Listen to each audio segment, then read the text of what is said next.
Okay. Before we have our quiet time, let's all get on the same page. If you're reading from the Sparkly Book, it's page 438, the third full paragraph. If you're reading from the second edition, it's page 387, paragraph 10. In the first edition, it's page 360, the last paragraph. If you're reading from the JCIM, it's page 183, the fourth full paragraph. And if you're reading from the CIMS edition, it is page 369, paragraph 58. Okay. Let's take a few moments to be quiet together.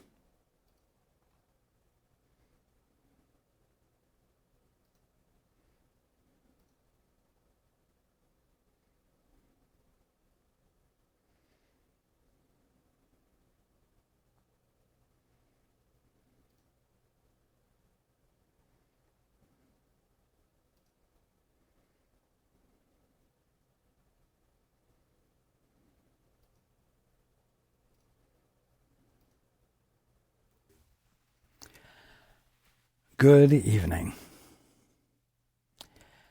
and welcome to everyone who's joining us on the internet.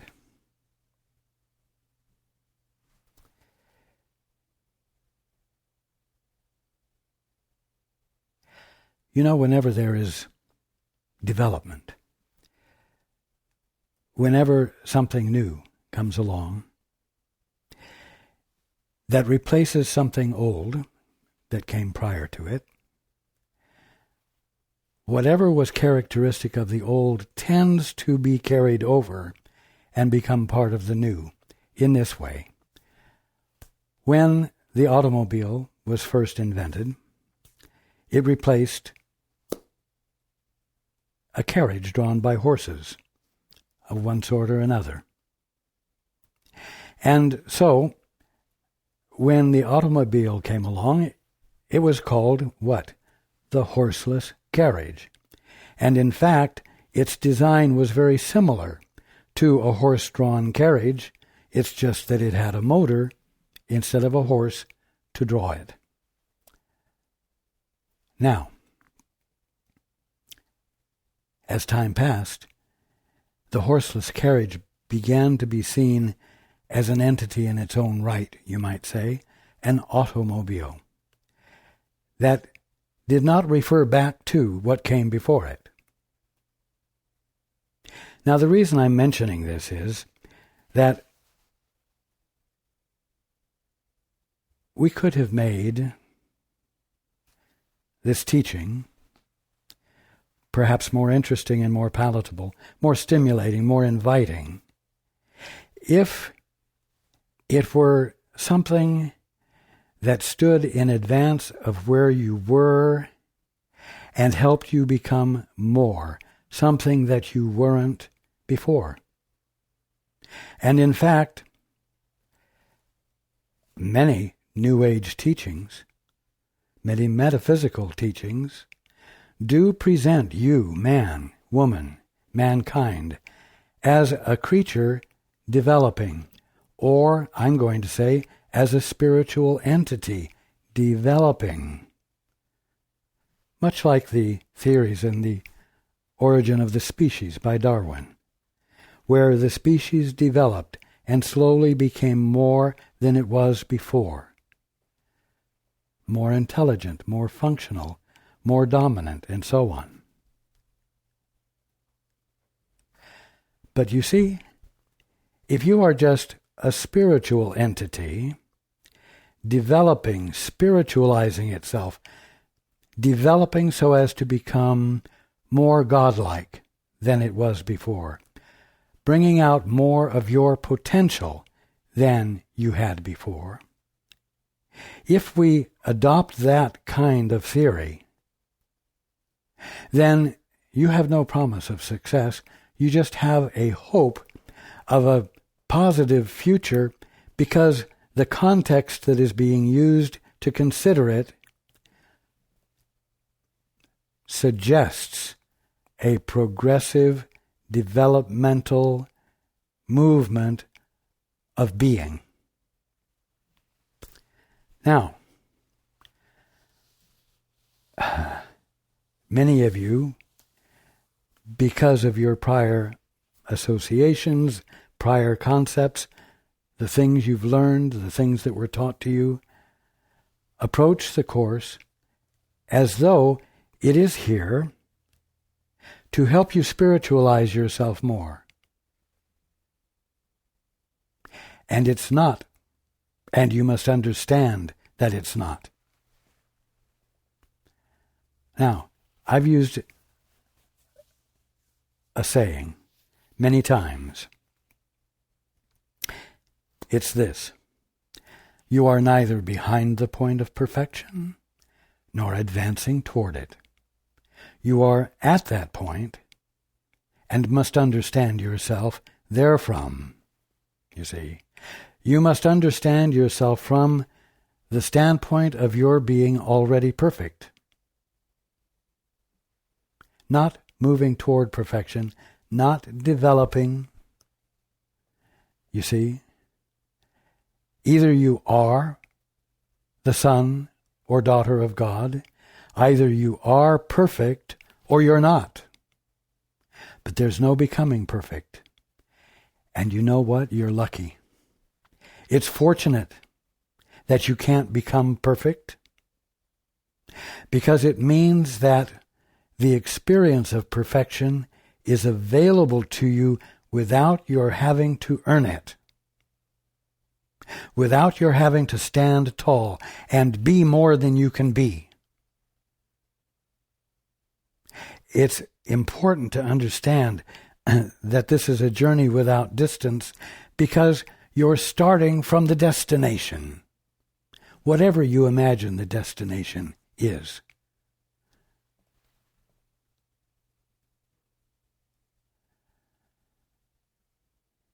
You see? We've talked about your being the sons and daughters of God, and then two of you deciding to play, I'm going to say. Have a little imaginative fun. And I promise you, it happened in the sense of play.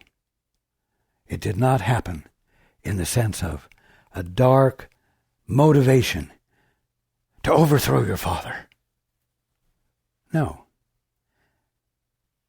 You decided to play with making up your own definitions and making commitment to them. We've talked about this at length. Now, when that happened, when you did that, you seemed to become unconscious of your divinity, unconscious of your infinity, and you became plagued with fear and guilt. And then you got entrapped into overcoming fear and guilt, as though that were the purpose of being. That's all. You, the Holy Son and Daughter of God, moved into imagination and decided to serve your imagination. And you never for an instant became less than the Holy Son or Daughter of God. Therefore, you do not have to regain your position, your status, your holiness. It never left you. You have just been ignoring it. It is essential to understand that you're not regaining a position you lost. You're reawakening to a position you had chosen to ignore. That's all. And that's a fantastic and important difference, because it makes the possibility of waking up to your divinity easy, because it's natural to you, because you never stopped being. the expression of God. Do you see that? Be with that for a moment.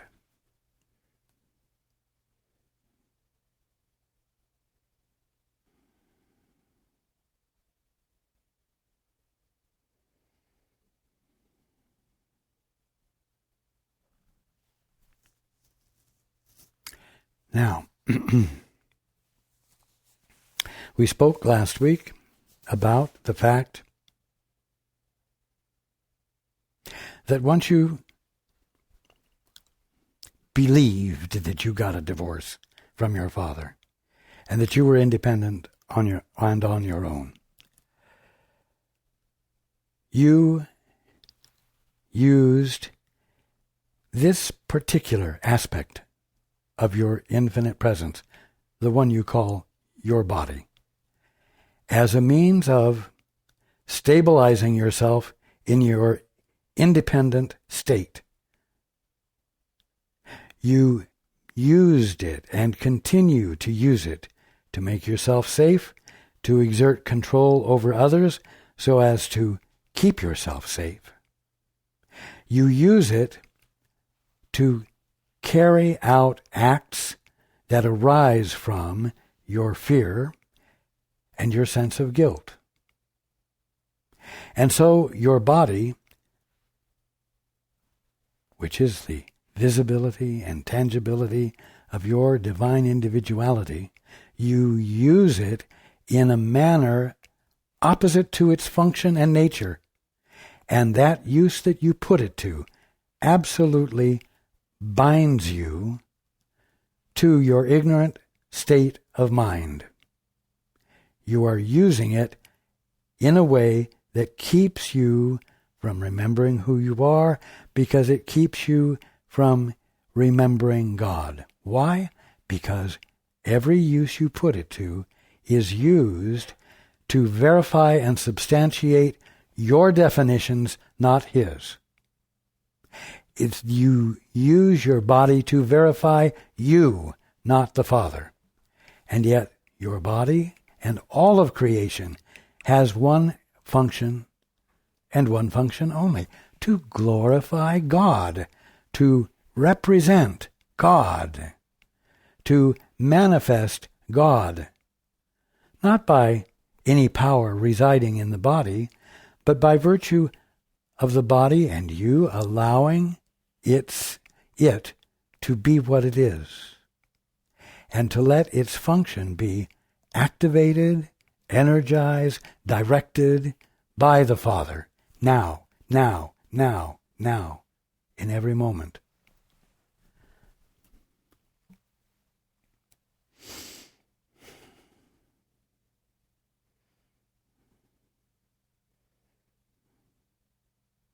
Now,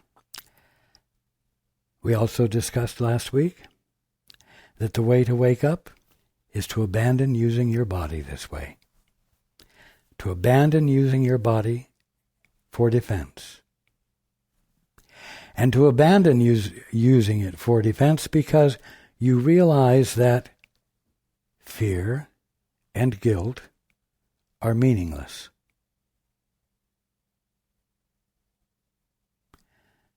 They do not arise out of your sanity. They do not arise out of your holiness. And they will not be experienced when you are joined with the Father, or when you are joined with the Holy Spirit, which is nothing more than your right mind. Another way of saying it is that it's nothing more than your sanity.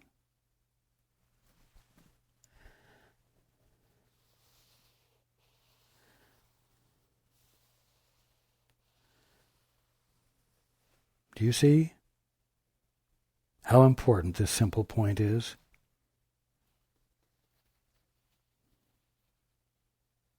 It's the good news, and it's the good news that you can understand. Although it's not the good news that you might be able to maintain a conscious awareness of with consistency. But the point is that once you know this truth, once you know of its significance, you have a starting point from which to insist upon more and more consistently being joined. More and more consistently choosing to say, Father, what is the truth here? Holy Spirit, what is the truth here? What is really going on where I seem to see matter, where I seem to see a material world?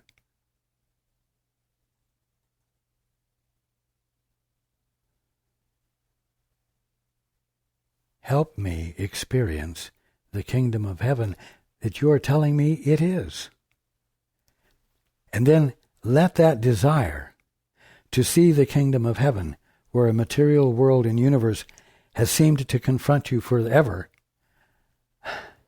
let that be in the forefront of your conscious awareness over and over and over, continuously, continuously, continuously, because it's important to you to not be misperceiving, especially when misperception is the only thing standing in the way of your seeing a restored limb or a restored breast or a straightened limb or straightened teeth. Evidences of perfection that reflect the nature of God. Right there in front of you. What does it say here in the book? You can stretch out your hand and reach to heaven.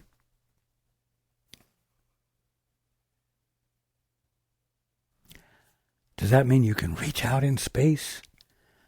Out into the heavens? Out to wherever heaven is? No. You can stretch out and reach to heaven because whatever you touch, your body, the table, a glass of water, a flower, whatever you touch, is the kingdom of heaven, the visibility and tangibility of the mind of God. But more than that, you're beginning to understand by virtue of the explanations that are in the Course and that I'm sharing, that when it appears that you are touching something in front of you, it's all mind. It's all going on in mind as a conscious experience of being.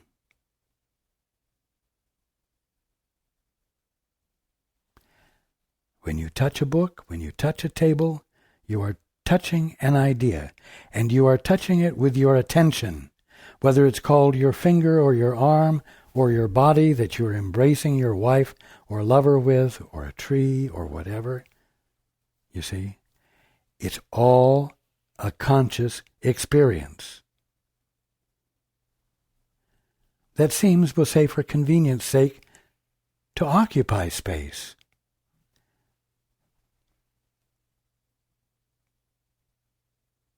But it's the infinitude of mind in which it is all going on.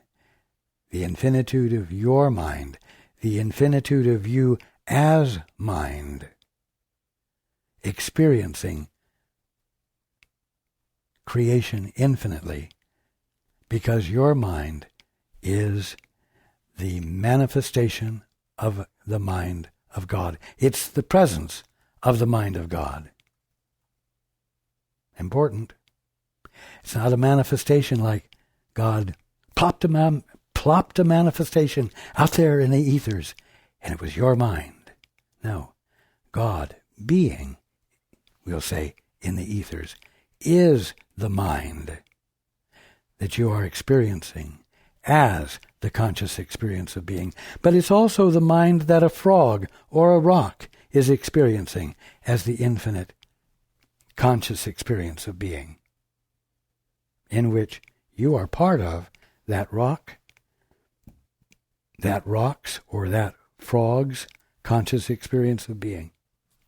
It's all one, but it's all mind.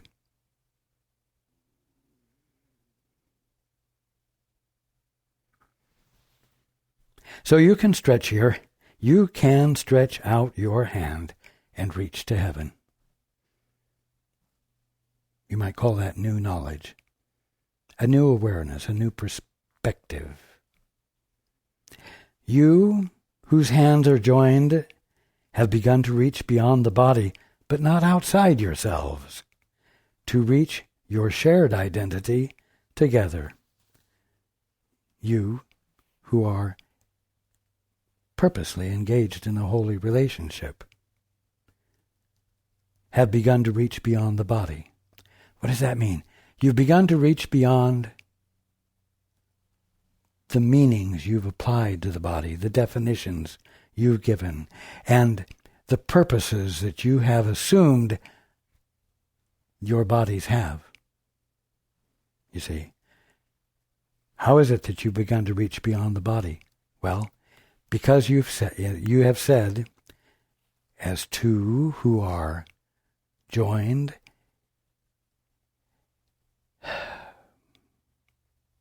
in a holy relationship,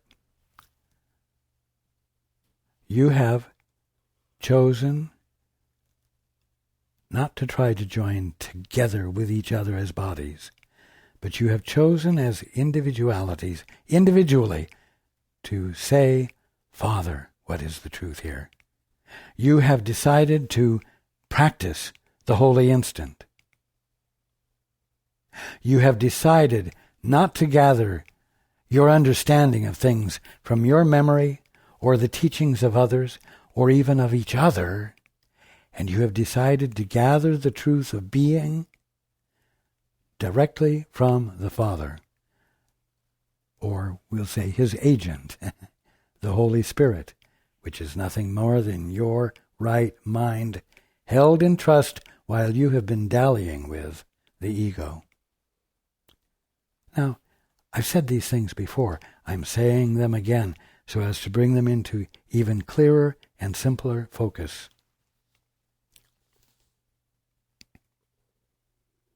You whose hands are joined have begun to reach beyond the body, this thing you've used for self-protection and coercion and control, but not outside yourselves, not outside yourselves to each other across the room from each other, but from within, by saying, Father, what is the truth here?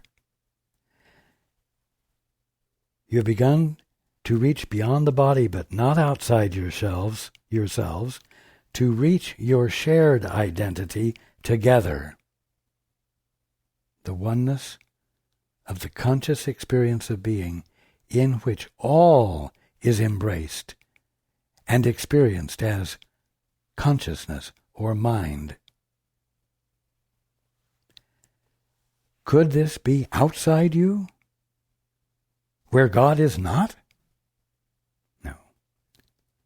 Is he a body, and did he create you as he is not, and where he cannot be? No, the sheer logic of it says no. You are surrounded only by him. You are surrounded only by the infinite mind that God is, which, when it moved, caused the infinite conscious experience of being, in which all was embraced, and in which all was complete, and in which all was perfect, and in which not one tiny aspect was excluded from any other, and all was embraced in an infinite conscious experience of being together that constituted oneness. What limit can there be on you whom he, God, the infinite mind, that is the movement that constitutes your being, encompasses?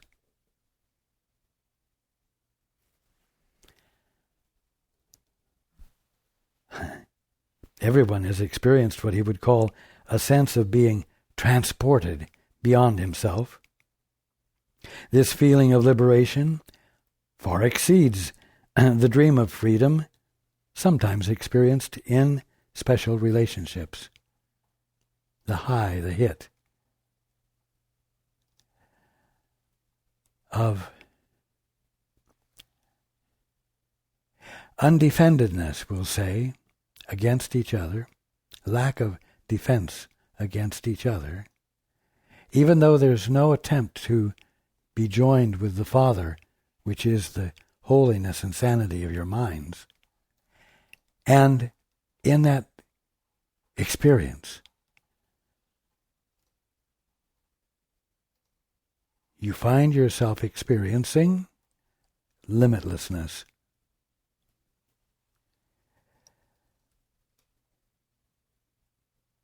This feeling of liberation far exceeds the dream of freedom sometimes experienced in special relationships. It is a sense of actual escape from limitations. It's a hint of truth, but it's not truth because it isn't the result of the holy instant. It isn't the result of actually consciously joining with the Father, desiring to experience his perspective about this one you're in relationship with. If you will consider what this transportation really entails, you will realize that it is a sudden unawareness of the body and a joining of yourself and something else in which your mind enlarges to encompass it. Yes, but be careful. You will realize that it is a sudden unawareness of the body, not because the body isn't real, not because it doesn't have any divine actuality, but because in that transportation into an enlarged conscious awareness of things, you have forgotten the need for defense. And without the need for defense, your body, although it is there, does not register with you as being significant because it's no longer relating to you in terms of your safety. And so although it is there and able to function perfectly, in any way you need to be, it's not there for the purpose that it was before. And therefore, because that's really the only recent meaning or definition of the body that you've been employing, it seems to be absent. It's just not preoccupying you anymore. Neither your body nor the body of another. Because you, in your defenselessness, private though it might still be, you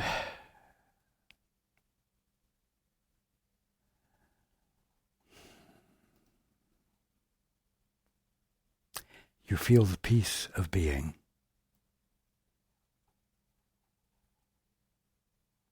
You feel the capacity to love. You feel the ability to embrace. And you feel the ability to be embraced. Again, this gives you a hint of the actual effect of the holy instant. Remember the times that has happened with you, so that you might remind yourself that there's justification in practicing the two-step now, in practicing the holy instant now.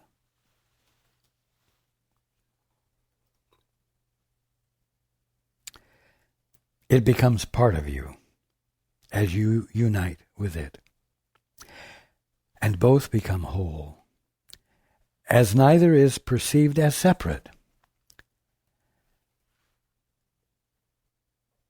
What really happens is that you have given up the illusion of a limited awareness and lost your fear of union. You've given up the illusion of a limited awareness. You've given up the illusion of being a finite body whose function it is to protect yourself and become something more than you have been. And in the process, dominate intelligently, coerce wisely, be in control independently. And that's what the holy instant is about releasing.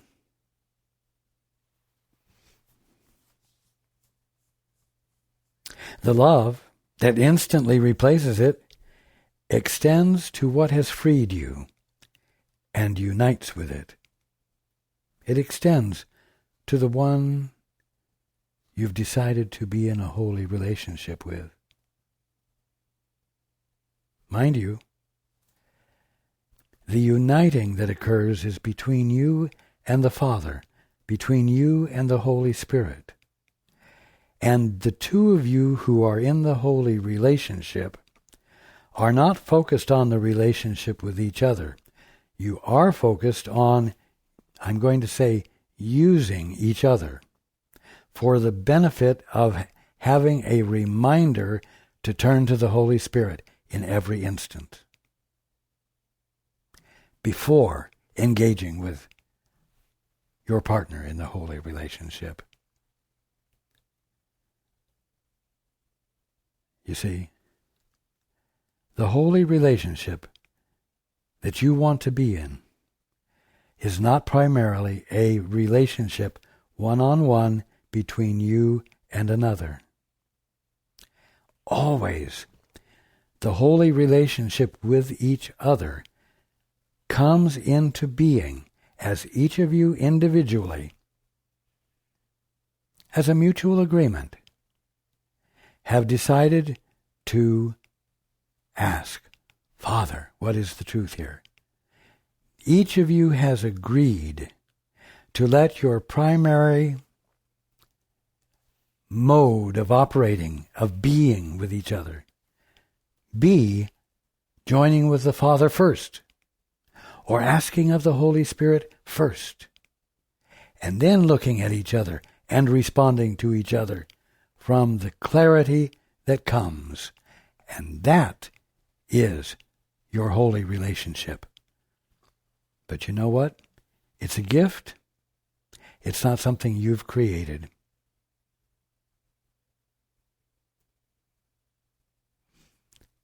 Oh, and it's a gift of newness. It's a gift of regeneration, of redemption. It's a gift of the return of sanity.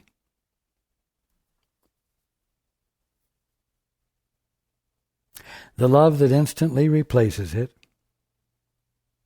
when you've given up the illusion of limited awareness, extends to what has freed you and unites with it. And while this lasts, you are not uncertain of your identity and would not limit it. You have escaped from fear to peace, asking no questions of reality, but merely accepting it. You see, when you're still independent, when you're still in the orphanage, and when you're suffering and you want to get out, you do turn to the Father, and you ask of the Father, how can I change that bastard in room 223 down the hall, who simply will not stop bugging me? You see, you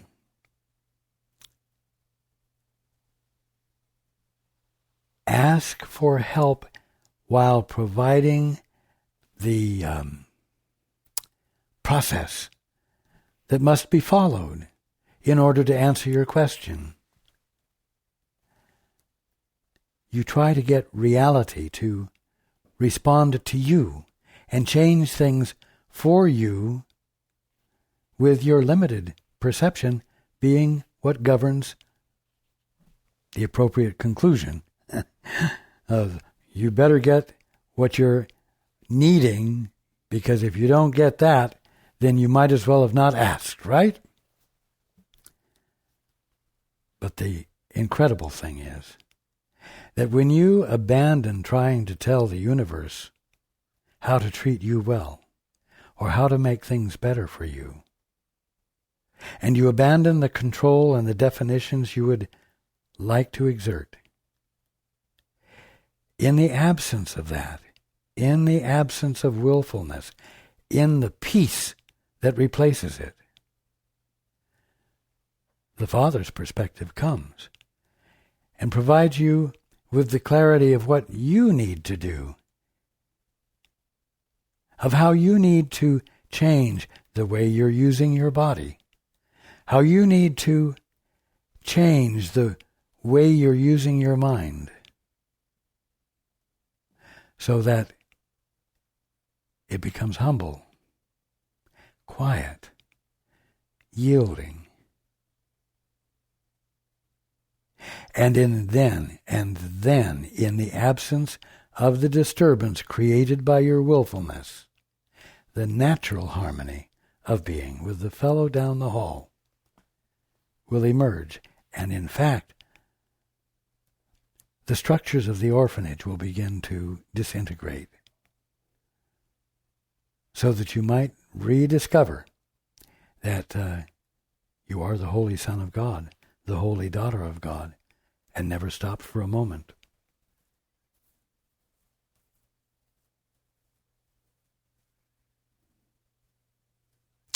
So you have escaped from fear, and I'm going to say, and guilt,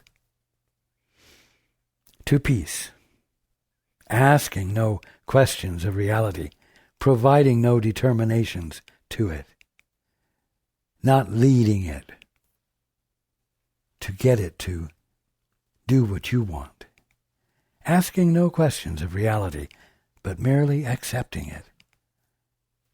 Accepting it because in the absence of your willfulness and all the disturbance it does to your perceptions, you suddenly can see the truth, feel the truth, see things as they are.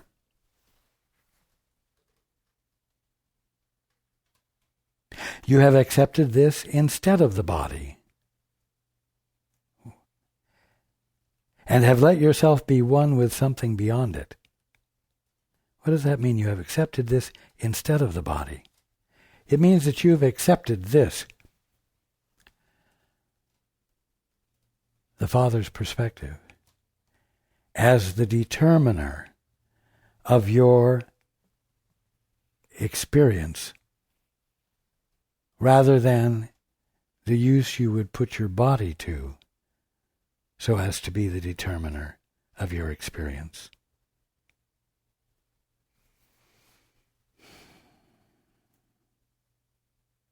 Doesn't mean you've discarded the body. Doesn't mean that you've come to a point where you see it's totally an illusion and worthless, useless, meaningless. No. It just means that you've accepted the Father's perspective as the determining factor of what you see and what you understand everything to be, instead of the body and the purpose you have given it, and have let yourself be one with something beyond it, simply by not letting your mind be limited by it. You see that? It's by an undoing, by a non-doing, simply by not letting your mind be limited by it. So you stop using the body unintelligently. You stop using the body in a way that is at odds with the Father's intent for it. You abandon it. You let it go. You cease using it. And in that, what's happened? You're no longer providing the definitions, the mean-spirited, self-protective uses and actions that you think it's for. And in the absence of those which limited you, peace is yours, and a new perspective is yours. And your relationship with this one you want to have a holy relationship with is enhanced because your relationship with the Father has been activated and persisted in. It's simple.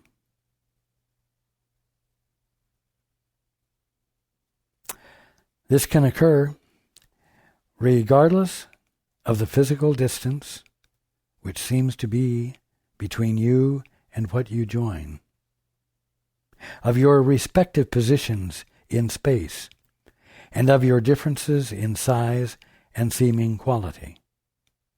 See, all of those would be what you would call physical attributes: distance, size, etc.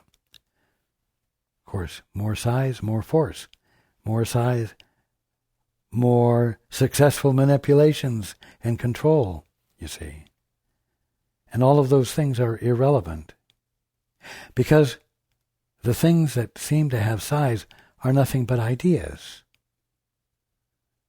fulfilling a purpose God has placed in them, as they function in and relate to all of creation and its harmony and its fulfillment. Time is not relevant. In that conscious experience, time is not relevant. It can occur, the clarity, with something past, present, or anticipated. The something can be anything and anywhere: a sound, a sight, a thought, a memory, and even a general idea without specific reference. And in actuality, all of those things are ideas. Yet in every case, you joined it without reservation because you love it and would be with it. You see? So here's the thing. If you want to experience the kingdom of heaven confronting you right now, instead of the material world and universe that you think is confronting you, you've got to want to join with it. In joining with it, you're going to be validating it, not invalidating it by calling it an illusion. And by being willing to join with it, you abandon all of the justifications you have for not joining with it, which are the mean-spirited definitions that you've applied to it, causing it to seem to be not the presence of God, causing it to seem to be a material world and universe. You see? So it's imperative that you not be calling anything that's confronting you an illusion. You may be seeing a misperception, but you're misperceiving something holy. Yet in every case you joined it without reservation because you love it and would be with it, and so you rush to meet it, letting your limits melt away, suspending all the laws, in quotes, your body obeys, and gently setting them aside.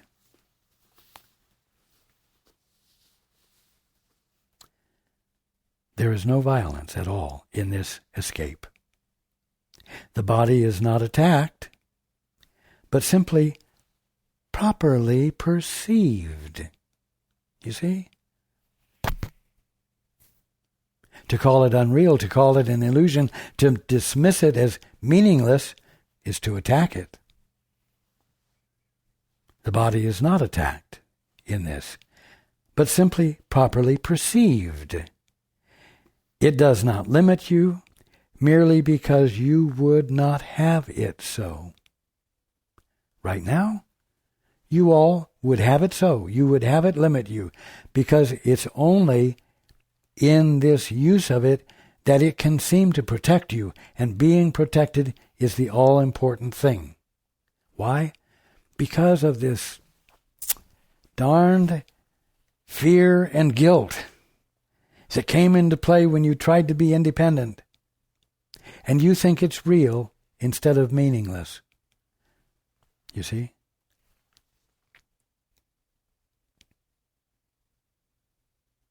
It does not limit you merely because you would not have it so.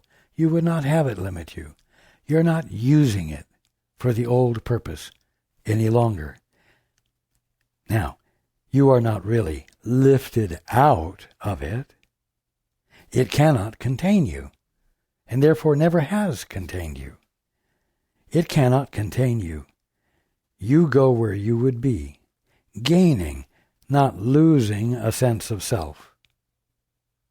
You see, in this process of doing the two-step and of having your vision transformed is an experience of increase in all ways as the fullness and wholeness of being is returned to your conscious awareness, because you're not blocking it anymore. You're saying, I want it. You're looking at the things in your world and you're saying, I want the perfection that's there, that I'm not seeing. I want it. And I refuse to continue to use my mind in such a way that holds that in bondage to definitions I'm applying to it that are not true.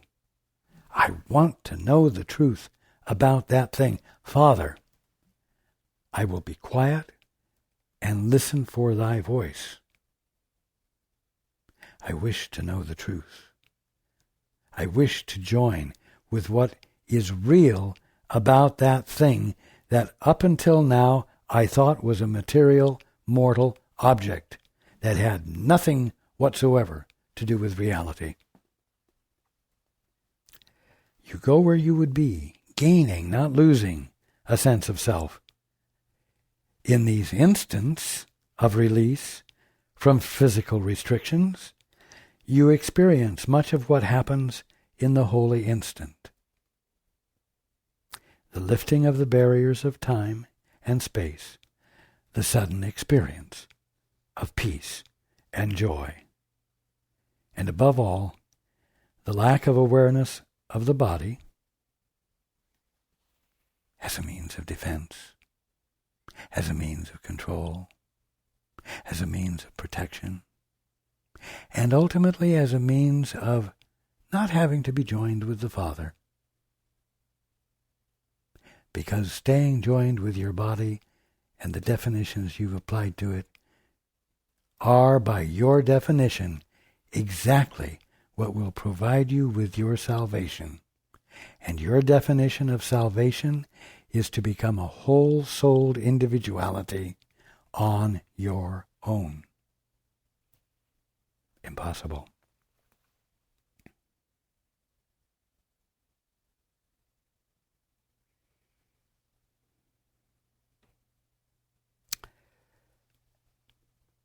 The lifting of the barriers of time and space, the sudden experience of peace and joy, and above all, the lack of awareness of the body and of the questioning whether or not all this is possible.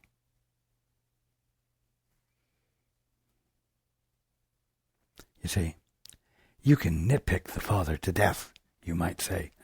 You can nitpick learning to death by questioning whether it's possible, by wondering if you're capable of it. Are you up to the task, you see? All of these things are relevant to someone developing.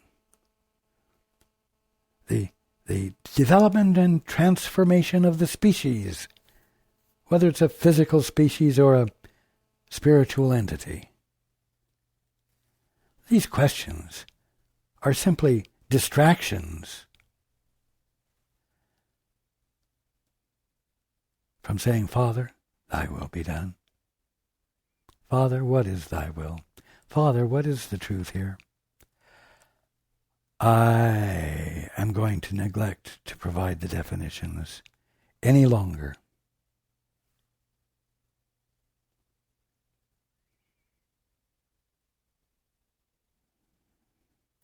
It is possible because you want it. The sudden expansion of the self, which takes place with your desire for it, is the irresistible appeal the holy instant holds. It calls to you to be yourself within its safe embrace.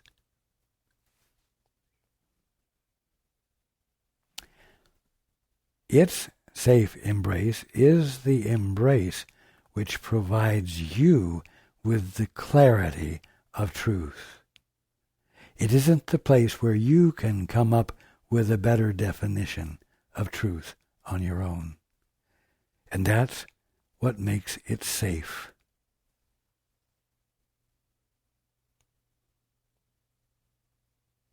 There are the laws of limit lifted for you by the Holy Spirit, which is nothing more than your right mind, which means that it's done for you by that which you divinely are and which you are no longer significantly blocking, and thereby your sanity is returning.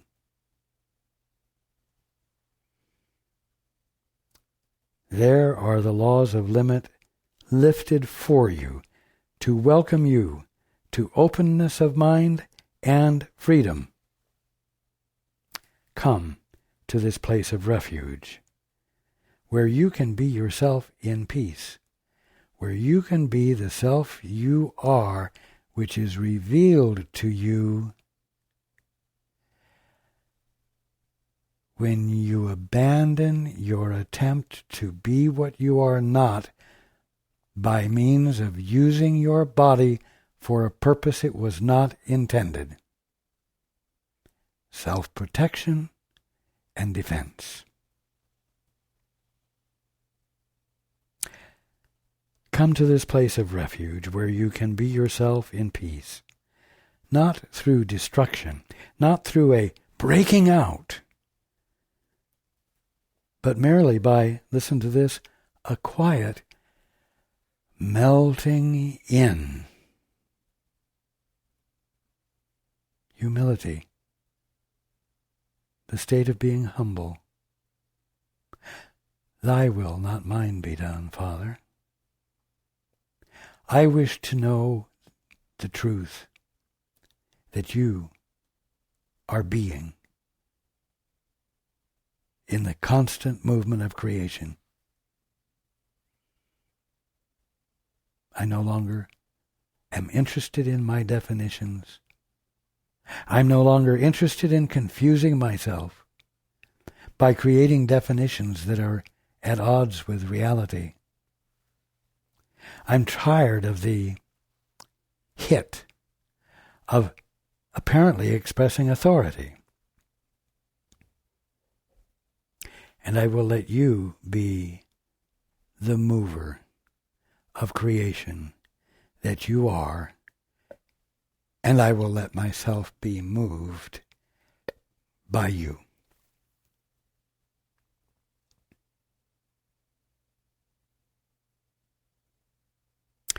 For peace will join you there simply because you have been willing to let go of the limits you have placed upon love, and joined it where it is and where it led you in answer to its gentle call to be at peace.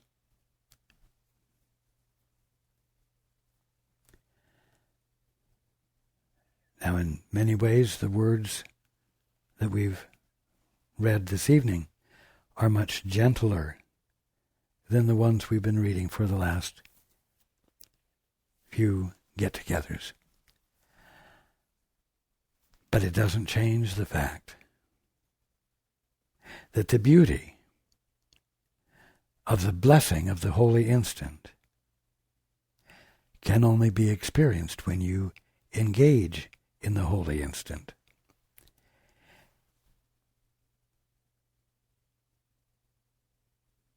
And remember to let your brother or sister with whom you've joined for the purpose of a holy relationship, let your brother or sister be the reason you choose to turn to the Holy Spirit and practice the holy instant,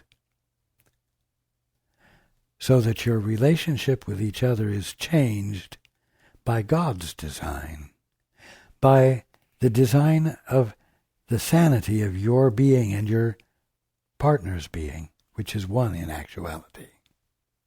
You see?